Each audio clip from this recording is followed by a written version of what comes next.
ትዝታ እኔ እዚህ ቤት ምንም ያክል ብጮህም ባወራም ማንም ተሰሚነት እንደሌለኝ አውቃለሁ። ነገር ግን የምናገረው ነገር አንድ ነገር ውሸት የለውም። በሂደት የምታዩት ነገር ይሆናል። ቤኪ ክሩቤል ወደዚህ ቤት የመጣው ዙፋኔን እየተጠቀመባት ይህን ቤት ለመውሰድ ነው ስትል እጅ ከፍንጅ ዙፋኔ ትሰማታለች። እኔ ይህን ያህል እኮ ሕፃን ልጅ አይደለሁም። እንዴት ነው እንደዚህ የምትይው? አፍሽን ዝጊ። ዝም ብትይ አንቺ አፍሽን ይበላሻን በማለት በጩኸት ታንባርቅባታለች። ሁሉም ሰው እንዲነቃና በሌላ መልኩ እንዲያየው ክሩቤልን ብታደርግም ነገር ግን እሷ ብዙ ስለምታወራ ነው በሚለው ሁሉም ችላ ብሏታል። በሌላ በኩል ደግሞ ክሩቤል በየደቂቃው ሽጉጥ እያወጣ ያስፈራራታል። አሰላሙ አለይኩም ወረህመቱላሂ ወበረካቱ። ውድና የተከበራችሁ የቻናላችን ቤተሰቦች እንዴት አደራችሁ?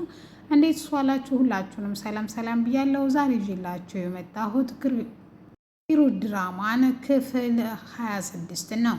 እነሆ እንድትከታተሉ ጋበዝኳችሁ። ወዳችሁ ፈቅዳችሁ ስለምትከታተሉ ከልብ አመሰግናለሁ። ሀሳብ አስተያየት ካላችሁ ኮሜንት ሳጥን ላይ አቀብሉ። ትዝታ መንገድ ላይ ክሩቤልን ስታገኘው እኔ ትናንትና ቴክስት ስታደርግም እንዲሁም ሁሉንም ነገር የማክነኝ ስትል በጣም ይናደድና ይበሳጭና የሰው ልጅ ስህተቱ ምን እንደሆነ ታውቂያለሽ ብሎ አንገቷን አንቆ የሰው ልጅ ማወቅ የሌለበትን እሱ ማወቅ የሌለበትን ሲያውቅ ያኔ ነው ትልቅ ስህተት የሰራሽው። አንቺም ማየት የሌለብሽን ነገር ነው ያየሽው፣ መስማት የሌለብሽን ነው የሰማሽው። ስለዚህ እገልሻለሁ ብሎ ሲያንቃት ኧረ እባክህ እባክህ ግደል አትግደለኝ ልቀቀኝ ብላ እኔ እናንተ እኮ ጥላት አይደለንም። ስለዚህ ከተስማማን እጅጉኑ አብረን የምንሰራ ሲሆን ነገር ግን ስትልም እሱ ምንም ነገር እንደማይፈልግና በዚህ በሽጉጥ ግንባርሽን ብዬ ከምደፋሽ ከዚህ ከፊቴ ጥፊ ደግሞ ምንም ነገር ሹክላለሁ ብትይ በዚህ በሽጉጥ ግንባርሽን ነው ምለው ሲላትም እሷም ወይኔ ትቲ ለእኔ ሽጉጥ ብላም በቃ ከዛ ከፊቱ በፍጥነት ትጠፋለች። ትንሽ ከቆየችም በኋላ ወደ ቤት ሄዳ ነገርየውን ለማጣራትና እንዴት አድርጋ ሳይቀድማት መቅደም እንዳለባት እየተብሰለሰለች እያለ ዙፋኔ ቤት ውስጥ ቁጭ ብላ ቤካ ደግሞ ኤልሳን ሊያገኛ ስለወጣ ብቻዋን ነበረች። ቤት ውስጥ ማንም ባይኖርም ከምኞት ሌላ ማንም ሰው አልነበረም። በሩን ተንኳክቶ ስከፍት ዙፋኔ ክሩቤል ነበረ። እንዴት ሳይደውልለት እንደመጣ ብትጠይቀውም ነገር ግን ስልክሽ ስሞክረው አይሰራም ነበረ ቢላት እሷ ግን ስልኳ ክፍት ነበረ። እንዴት የኔትወርክ ጉዳይ ይሆናል? መታወቂያሽን እኮ ጥለሽ እኮ ልሰጥሽ መጥቼ ነው። ይሄ ደግሞ በጣም ፐርሰናሊ ስለሆነ ማንኛውም ሰው ቢያገኘው ችግር እንዳይፈጥርብሽ ብዬ ነው በማለት መልካም ሰውና ጥሩ ሰው ለመምሰል እያስመሰለ ይገኛል። ክሩቤል በጣም አመሰግናለሁ፣ ነገር ግን ከቦርሳዬ ውስጥ እንዴት ወጣ በሚለው ጥያቄ ብዙም ሳታጣራ ወደ ቤት ታስገባችሁ በኋላም ውሃ እንድታመጣለት ይጠይቃታል። ውሃም ካመጣችለትም በኋላም ይሄ ልጅ ግን ምንድን ነው ግንኙነታችሁ በማለት ምኞት ትጠይቃታለች። ምኞት ግን ምንም አይነት ግንኙነት እንደሌላቸው ትነግራታለች።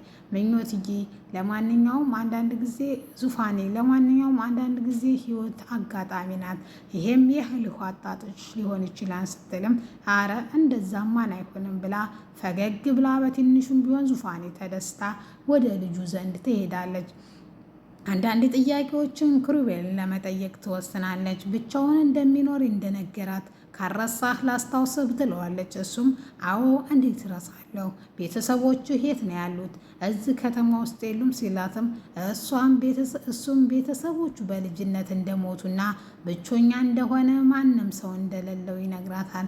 ዙፋኔ በጣም አዝናና ተከፍታ አይዞ ይሄን ያልፋን በማለት ታጽናናዋለች። ቤተሰቦቹ ምን እንደሆኑ ወይም ምን እንደገደላቸው ምን ሆነው እንደሆነ ስጠይቃቸውም አብረው የሚሰሩ ነበሩ። ነገር ግን ድርጅቱን ለራሱ ለማስቀረት ለራሱ ሀብቱን ሙሉ ለማስቀረት የኔን ቤተሰቦች መስዋዕት አደረጋቸው፣ ገደላቸው ይላታል። እሷም በጣም አዝናና ተከፍታ ምን አይነት ጨካኝ ነው ስትልም ታቅፈዋለች። ስታቅፈውም አንቺ ጥሩ ልብና ቀንም ብትሆኝም ነገር ግን አባትሽ ነው ያጨካኛልሽው። ስለዚህ አንቺን ተጠቅሜ እበቀላችኋለሁ።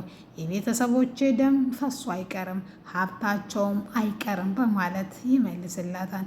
ዛሬ እጅጉኑ ግራ ግብት ያለው ከቴክስቱ በኋላ እህቱን እንዴት መጠበቅ እንዳለበት በረከት ጨነቅ ጥብብ ብሎት ለሚወዳትና ለሚያከብራት ለዶክተር ልጅ ለኤልሳ ሁሉንም ነገር ያማክራታል። እሷም ለምታደርገው ነገር ዙፋኔ ትልቅ ልጅ እንደሆነች ይሄ ደግሞ አውቆ ሊያሳስብህ ነው ቴክስት ያደረገው። ደግሞ የሚያሰበው ተሳክቶለታል።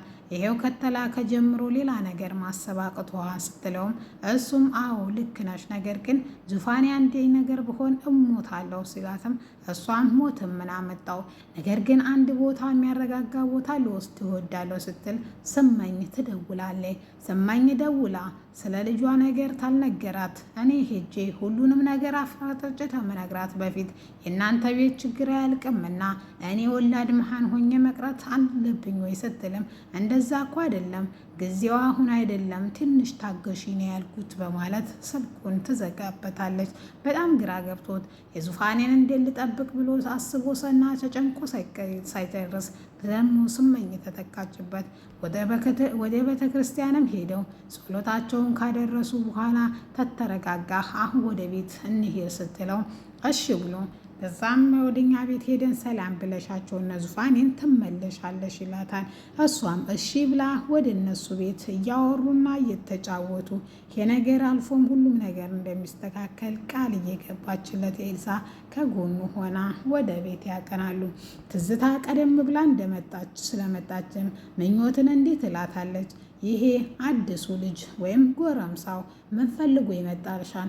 እስቲ አይኖኸውን እኮ ትኩር ብለሽ ብታይ እኮ የሆነ ችግርና የሆነ ነገር እንዳለ ትታውቂ ነበረ። ለምን አትመለከችውም? ስትላትም ፈገግ ብላ ደሞ ነገርና ጥሩ ሰውና መጥፎ ሰው እንደሆነ ባይን መለየት ጀመርሽ ስልና ፈገግ ትላለች። እንዴት አድርጋ ማንቃትን ግራ የገባት ትዝታ እንዴት አድርጌን ይህን ሰውዬ እዚሁ እኮ አይኖች እያዩ እኮ ይህ ነገር ሁሉ ተገላቢጦች መጥቷል። ይሄ በዚህ ከቀጠለ ዙፋኔን በእጁ አስገብቶ ሀብቱን ሁሉ መውረሱ አይቀርም በማለት እኔ እዚህ ተቀምጬ ይሄ ነገር ግን ዝም ብዬ እንዲሆን አልፈቅድም። የሆነ ነገር ማድረግ አለብኝ። አንድ ቀን እንደዚህ ማደርገው ጠፍቶኝ እብሰለሰላለሁ ብዬ አስቤም አላቅም እያለ ትዝታ በሀሳብና በጭንቀት መብሰልሰሏን ትቀጥላለች። ነገር ግን ወደ ቤት ሲመጡ ቤካና ኤልሳ ዙፋኔ አልነበረችም። ጎረምሳው መታወቂያውን ስላመጣላት ነገር ግን ልሸኛው እስከ ሰፈር ድረስ ወጥታ ነበረ። እሱም በጣም ስለ እህቱ ስለተጨነቀ እህቴ ናት ብላ ስትጠይቀውም ጎረምሳው መታወቂያዋ ጠፍቶ መታወቂያዋን ይዞላት መጥቶ ነበረ ቤካ በማለት ነገር ግን ስልክ ደውላ ኤልሳ ስላነሳችላትና እሱ ጸሎት ላይ ስለነበረ ስላልነገረችው ቅርታ አላት ብሎ እንደዛ ብላ ስትነግራትም አይ ነገ እኮ ዛሬ ስልኩን ካነሳሽ ነገ ሚስት ሆነሽ እዚህ ቤት መምጣታሽ አይቀርም በማለት ትዝታ በውስጧ ማውራቷን ትቀጥላለች። ነገር ግን ትዝታ የልጁ ነገር እውነታው ስላወቀች ቤካ ግን ግድ ነው ይሄ ልጅ ግን እውነት ነው ብለህ ታምናለህ? በዚህ በምሽትና በጨለማ ምን ፈልጎ እንደመጣ ላላወቀ መውጣትና መሸኘቱ ተገቢ ነው? ይሄ ሰው እኮ መልካም ነገርን ፈልጎም መጥቶ ላይሆን ይችላል። በተለያየ መልኩ ለምን አንመለከተውም? በማለት ትነግረዋለች።